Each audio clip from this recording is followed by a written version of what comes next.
Hindi na lang mga dokumento at mga kagamitan ang nakita sa ni-raid na illegal na Pogo Hub sa Porac, Pampanga.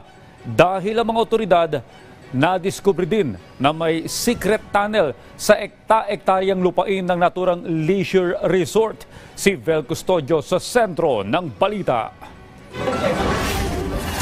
Isang secret tunnel at 3 mansyon ang natagpuan ng Pampanga Provincial Police Office sa isinagawang raid sa isang Pogo Leisure Park sa Barangay Señora, Porac, Pampanga nitong Sabado. Dito umano naglalagi ang mga big boss ng mga iligal na Pogo sa Porac at Banban.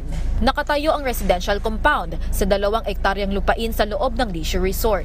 Ang 20-feet secret tunnel ay siyang nag-uugnay sa 2 mansyon. Habang binabaybay ng Joint Force ng Pampanga Police ang tunnel, natumbok dito ang isang mansyon na may mga secret doors. Ang nakita namin is parang may kwarto doon, no? May maliit na office. Ang tansya namin is doon naglalagay yung pinaka-head po nila, no? Yung pinaka-big boss po. Nakatayo ang nasabing mansyon sa gitna ng isang man-made lake. Implementation of search warrant, no? Natagpuan po natin, natatnan po natin doon yung 8 individual, no? Kasama dito yung 2 incorporator po ng Whirlwind Corporation, no? Sa nagngangalan po sina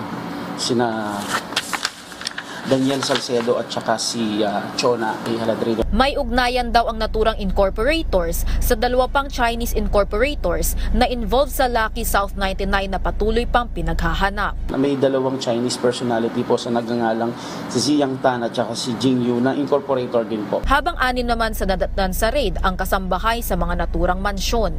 Natagpuan din sa area ang 3 mga bala sa firing range na naka-turnover na sa Soko para sa cross-matching sa mga bala ng mga bangkay na natagpuan sa Porac at sa mga nakumpiskang baril sa Lucky South 99. Walang building permit ang nasabing residential compound at firing range mula sa munisipyo, barangay at PNP.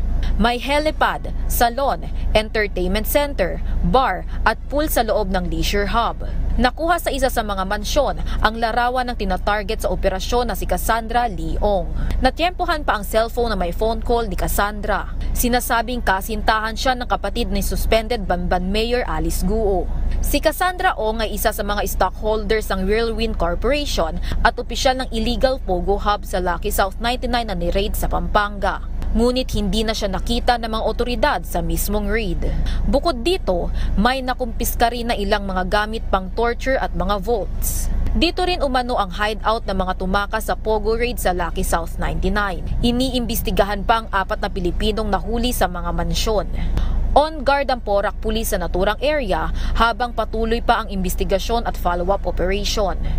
Habang pinaghahanap pa ng mga otoridad si Cassandra Leong. Samantala, kagabi rin, binalikan ng Presidential Anti-Organized Crime Commission ng Fontana Resort dito rin sa Pampanga para sa follow-up operation sa mga residential villas na nagsisilbing hideout ng mga involved sa illegal na Pogo.